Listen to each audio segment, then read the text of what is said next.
السلام عليكم. النهارده معاكم مطبخ اسماعيل. هنعمل كيكه بالشوكولاته. معانا كوبايتين دقيق، دول كوبايتين بس، وبيضتين، وكوبايه الا ربع زيت او سمنه، وكوبايه ونص لبن، وكوبايه وربع سكر، ونص كوبايه كاكاو، وكيك شيف، وبيكنج باودر، وفانيليا. هنحط المقادير اللي هنضربها في الخلاط. كده انا حطيت السكر، وحطيت الكوبايه ونص لبن، وهحط الكاكاو عشان نضربه في الخلاط.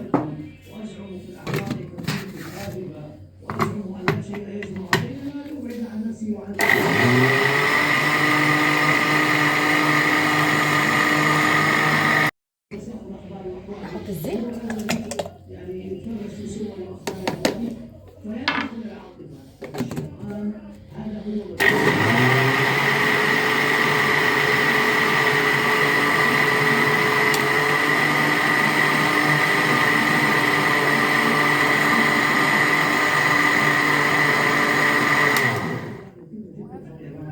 قولي.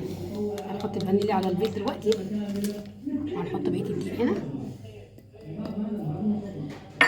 نحط عليه الكيك شيف، ده كيك شيف اهو.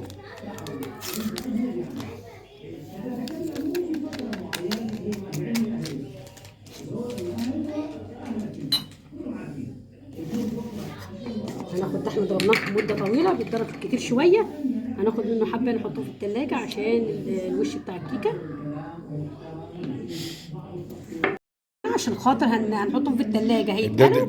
تمام. ندهن بيه الوش لما يطلع من الفرن. فهنركنه دلوقتي عشان احنا ده اللي هو ايه ده؟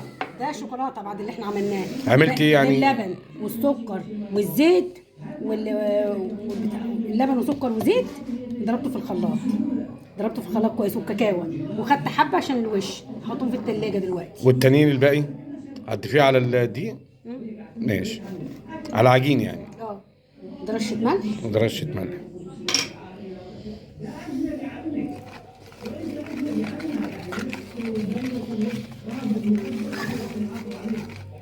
هنضيفه هنا كله.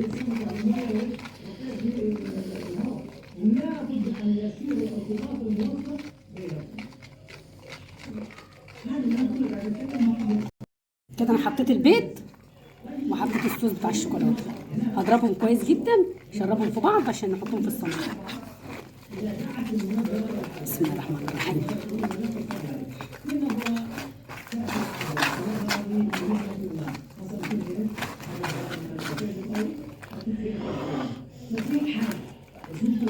بسم الله الرحمن الرحيم.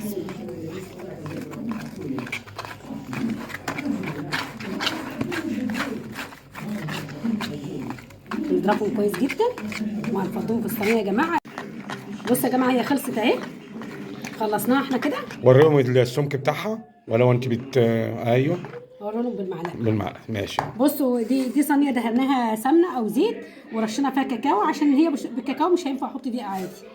بدل ما احط دقيق عادي ممكن يبان في القعر ولا حاجه. ويبيض معانا من تحت يعني. نشيل ده خالص.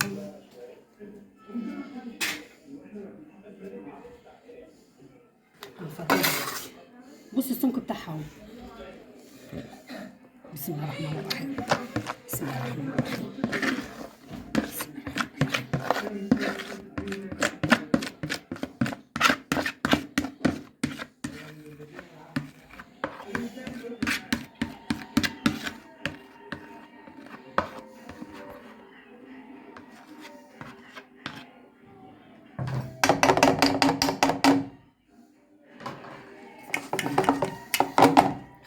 خطوتين كده. الفرن بتاعها والع. انا هحطها في الفرن. قد ايه بتاخد وقت؟ بتاخد من تلت ساعه لنص ساعه حسب الفرن بتاعك. يعني ممكن تاخد، يعني بعد تلت ساعه بالظبط تفتحي عليها. ما تفتحيش عليها قبل التلت ساعه. بس انا هحطها في الفرن وبرجع لكم تاني. وبعد ما تسووا ان شاء الله نرجعوا تاني باذن الله نوريها لكم. هتبقى مفاجاه يعني النهارده ان شاء الله. ماشي. يلا بنتوكل على الله. الفرن هي كده يا جماعه لسه سخنه. اخدت قد ايه وقت بقى؟ اخدت نص ساعه كده. نص ساعه صح؟ هاتي الطبق اللي هتقلبي بيه. يا جماعه زي ما انتم شايفين اهي قدامكم. انا عايزه اقلبها، اطلعها من الصينيه عشان احط لها الصوص بتاعها. بص نفس القلبه. اتيه ايوه ايوه. بسم الله اهي يا جماعه. بسم الله الرحمن الرحيم. بس انا عملت كده عشان انا احط لها الصوص بتاعها بس مش اكتر. كده ده الصوص بتاعها بعد ما اتحط في التلاجة وطلع. هنحطه عليها كلها. بسم الله الرحمن الرحيم.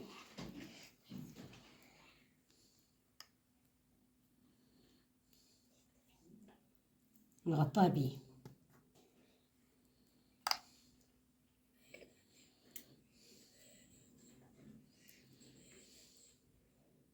اعطي اللمعه دي عشان الزيت اللي كان عليه. دي اللي انت ضربتيه في الخلاط ده صح؟ ده اللي ضربته في الخلاط بس من غير بيض، يعني ما احطش البيض الا لما نخلص ضرب الاول وناخد. ده البيض بس بيتحط على البيض بيتحط لما اجي اعجن العجين بس، لكن ما بيتحطش لما اخد الصوص ده، عشان الصوص ده بيديها للوش كده، ما ينفعش يبقى فيه بيض. بصوا شكلها كده الاخير.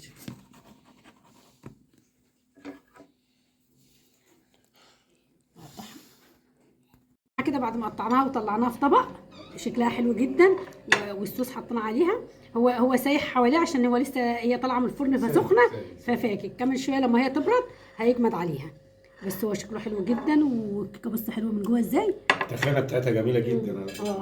بصوا بس الصراحه يعني ايه رايك جميله فيها؟ قوي قوي قوي وهشه جدا جدا كمان. طعمها عجبك؟ اسفنجيه فعلا زي ما بيقولوا فعلا. دقتها يا سمعه؟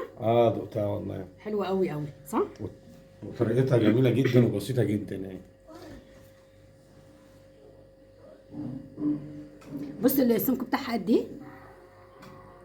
جميله، بس مش هقدر اشيلها لكم طبعا علشان المكونات بتاعتها مش كتيره برضه زي ما انت بتقولي. لا المكونات مش جميله، هتلاقوها في اول الفيديو. بس يلا يا اسلام قول لهم عايزين شويه لايكات كده ولا حاجه يعني. احنا مش كده عايزين يا يعني. جماعة اوصلوا القناة دي 10,000 لايك، 100,000 لايك، حطوا 100,000 لايك يا جماعة. واو حاجات ماما جميله. اه